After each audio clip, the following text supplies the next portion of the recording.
WIBTA if I refuse to pay for my daughter's college for making fun of my stepson's injury and condition. I 44 male am a widow of a previous marriage and so is my wife 42 female. She has a son 19 male from her previous marriage and I have a daughter 17 female as well. We dated for roughly 5 years before being married for 3 years now and our kids have known each other since the beginning.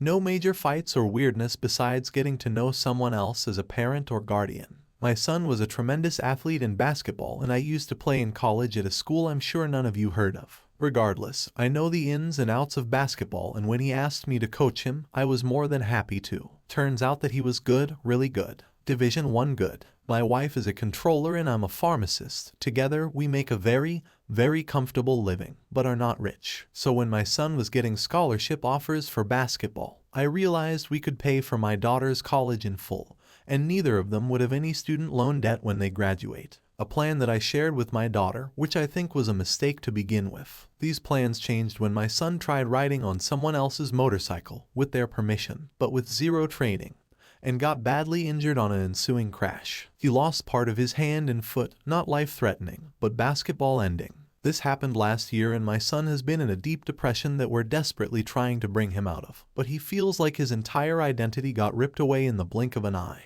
He's been in counseling and prescribed medication, but it has not helped thus far. Recently, he confided in me that the pills he's on have unfortunate side effects with his libido to virtually zero interest and wants to stop them. I told him the important thing is that he's with us, but he can bring that up with his doctor next visit. Fast forward about 2 weeks. I'm upstairs looking for something in my room and I heard my daughter talking to her friends on her phone about college. The conversation turned towards her brother and she said she can't wait to be gone. I'm tired hearing her brother cry every day and saying his hand is gross. I knew spirits in the house has shifted since he became injured, but I didn't think she felt this type of way. I was gonna talk to her later about this, but then I heard him say that he can't even get it up while laughing. At that, I was furious. I stormed in her room, took her phone, laptop, car keys and TV out of her room. I told her she should be ashamed of how she's talking about her brother and he might do something permanent if he heard you talking about him like that. When my wife got home, we talked about what happened and while she's proud of the way I stood up for my son, she thinks it's too far to also not pay for her college,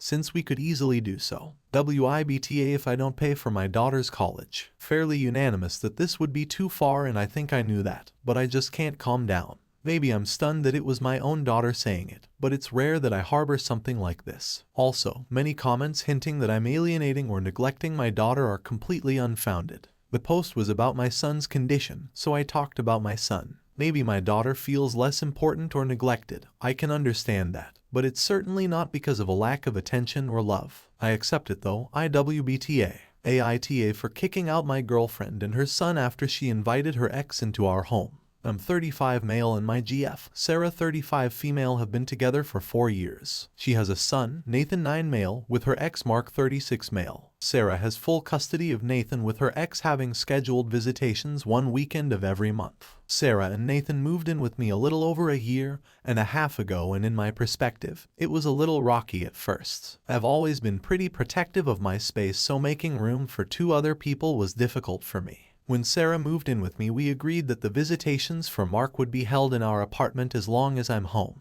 The main reason I wanted this is because I don't know Mark that well, and I don't want him wandering around our apartment without me there. When we proposed this idea to Mark, he was fine with it. Now moving on to the real issue. 3 weeks ago marked 4 months since Mark's last visit, so I had asked Sarah when he was planning on visiting Nathan. My GF replied by shrugging her shoulders and telling me she'd ask. She never followed up with it. So a few days ago, I asked when Mark's next visit was and Sarah said she'd tell me when she knew. Nathan was in the living room but had apparently overheard us and shouted something along the lines of "Dad was here last weekend, remember?" Sarah's face immediately dropped and when I asked what Nathan meant, she wouldn't give me a direct answer. Eventually she ended up telling me that for the past 2 visits, Mark had been to our apartment when I was working. When I accused her of going back on our agreement, she kept telling me this was her home too, and she could invite whoever she wanted, and that it was fine because she was here and watching. I told her that was besides the point and she violated my trust. It blew up into a huge argument which ended in me telling her to get out of my apartment. She packed up and left with Nathan. Last I heard she was staying with her parents. I've gotten several messages from both Sarah and her parents calling me a jerk for kicking Sarah and Nathan out of their home for something so small. She's even been blasting me on Instagram and Facebook about how horrible I am to do this to her. It's got me thinking I might be the jerk, but I'm not entirely sure yet. AITA. AITA for coming to the hospital to see my ex after her son called me. 7 years ago I started dating a woman, let's call her Maya. She has a son, Mark. He was 4 when I started dating Maya. Mark's father, Maya's husband, unfortunately passed away when he was still a baby, so he has no memory of him. Me and Maya got along quite well and our relationship proceeded steadily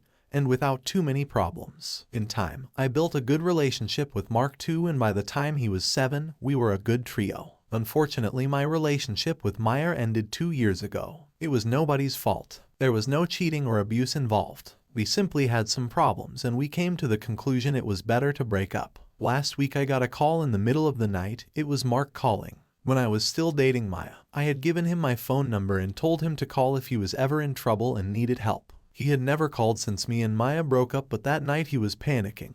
He called and he told me that he and Maya had a car accident. He was okay, but Maya was injured and they had been taken to the hospital. I pondered on what to do but decided to go to the hospital. Maya has no living relatives and Mark told me he was alone, so I went there mostly to take care of Mark. When I arrived, Maya was still unconscious, so I stayed with Mark for several hours until she regained consciousness. When she saw me, she asked why I was there and I told her about Mark calling me. She said I should not have come and forced me to leave. At the time, I apologized and left because I thought I had overstepped her boundaries, but now, thinking back, I don't think I did anything wrong. Mark was panicking and he called the person he wanted by his side in that moment. Was it wrong for me to come? AITA. AITA for giving a fake name at Starbucks. Alright, so I 22 male think this whole thing is ridiculous, but my GF 21 female is really angry at me, so here we go. I don't like giving my real name at places like Starbucks and similar stores where they shout out your name when the order's ready. I can't tell you why. I have a normal, reasonably common name I like fine enough, but for some reason it majorly creeps me out when a barista shouts my name through a room full of strangers. I guess it's just some, at least to me, harmless quirk I have. So whenever I am at a store where they want your name, I say it's Tom.